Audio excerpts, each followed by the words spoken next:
Welcome to Insights with Dr. D, where psychology meets empowerment. Join Dr. Dana Prophet as she guides you on a journey to unlock your full potential and create a life you'll love. In each episode, Dr. Prophet brings her unique blend of wisdom, empathy, and humor to the forefront, empowering you with actionable insights and practical tools to navigate life's challenges and help you uncover your best self. Hello, dear listener. Today I'm taking you on a little journey, a journey through my own life, from shy, head in the clouds introvert to someone who can confidently connect with anyone, anywhere. If you've ever felt like an introvert struggling to break out of your shell, or maybe you just want to level up your social game, this one's for you. Let's start at the beginning, literally. When I was born, my mom and I were basically homeless. We slept in a relative's basement, and my very first travel carrier was, wait for it, a cardboard box. Talk about humble beginnings.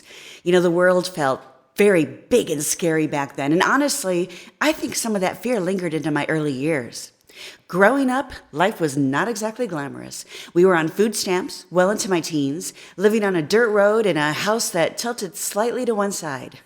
Let's just say when you're eating government cheese, it's hard to imagine a future as a movie star. But my family, they had other ideas for my developing self-esteem.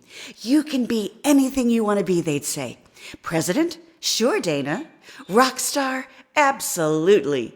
Movie star? Start practicing your Oscar speech. And you know what? They weren't just being nice. They meant it. You know, looking back, I realize how rare and special that kind of unconditional belief is. And to this day, I am extremely grateful for it. Of course, as much as my family's encouragement gave me confidence, it also turned me into a bit of a diva. I wasn't just living in a shack, I was daydreaming in one. In my mind, I was a princess, a movie star, a jet-setting rock star with stars in my eyes. And here's the kicker. I thought all of that would just magically happen. Like someone would show up one day and say, "Congratulations, Dana, here's your tiara and your golden ticket out of here." Spoiler alert, that didn't happen. What did happen, though, was bullying. Lots of it. And while it sucked, it also forced me to learn some important lessons. I learned how to carry and present myself. I learned that if I wanted to get out of that house and into the world I dreamed of, I couldn't be a wallflower. I had to get out of my head and into the real concrete world around me. So how do you go from shy introvert to someone who can strike up a conversation with anyone? Well, for me, it was a mix of survival, training, and sheer stubbornness. I had to learn the art of conversation. While I devoured biographies as a kid, I needed to get real-life mentors. I had to train myself to look people in the eye. I had to stop being intimidated by people with power or position and start seeing their experiences as opportunities to learn from. And most importantly, I had to take the confidence my family instilled in me and actually apply it to daily life. Shiver me timbers. Here's another fun story. Once I went to a job interview with body language experts. You know, the kind of people who analyze every little move you make. And at the end of the interview, they told me they couldn't figure out if I was an introvert or an extrovert. And that's when I realized, hey, maybe I really have trained myself out of introversion. These days, I can talk to anyone, anywhere. Rich, poor, well-known, obscure. I've been all of them. I've been the person from the wrong side of the tracks. I've been the star of the show. I've been at the bottom, the top, and every rung in between. But here's the thing. None of this transformation would have been possible if I hadn't learned to tame my inner bully. You know the one, the voice in your head that says, "You're not good enough. You can't do this. Why even bother?"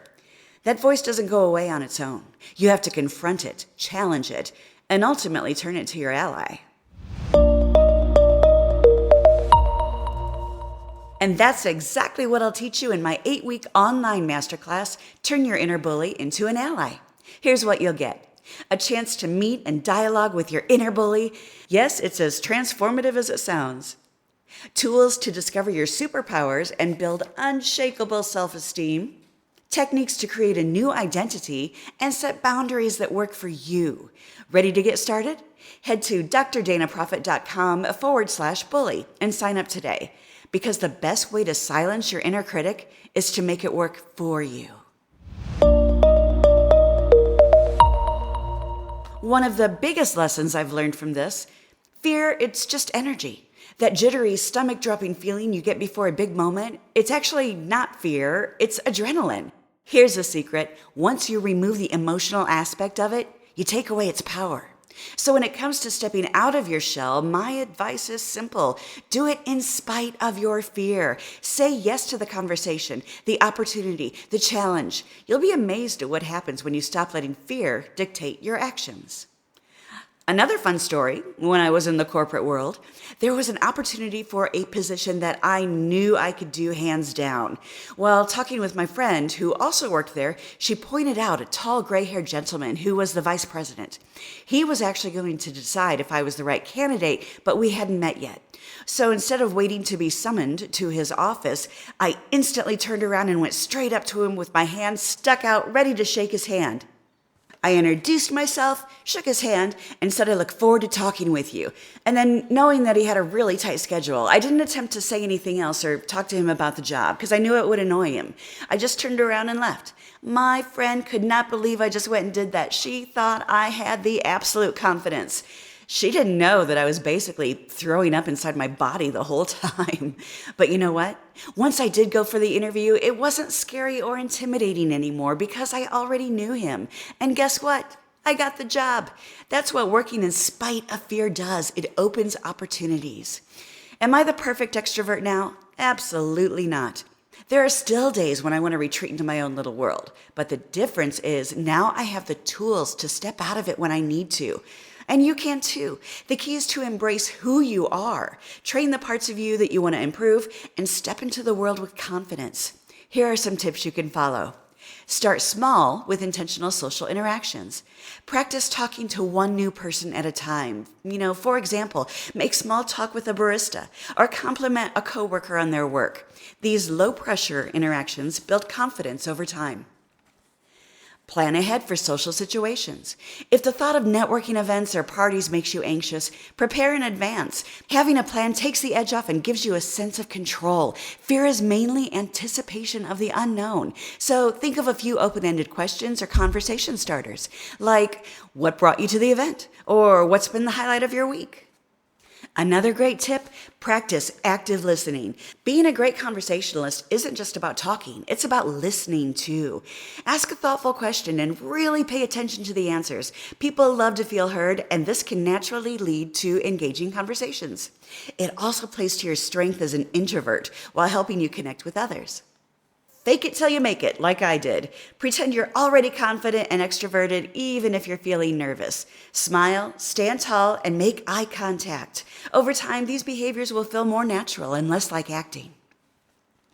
Step out of your comfort zone daily. Even with small steps, regular exposure reduces anxiety and builds resilience. Another great tip, join activities that encourage interaction. Extroverted traits often flourish in group settings with a shared purpose. So sign up for a class, hobby group, or volunteer opportunity that interests you.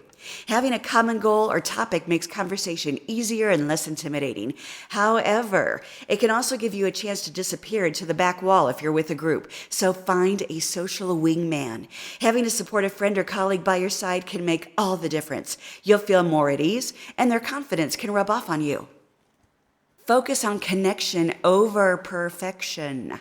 It's not about saying the perfect thing. It's about forming genuine connections. Don't overthink your words. Instead, focus on being present and engaged in the conversation. Authenticity often trumps eloquence.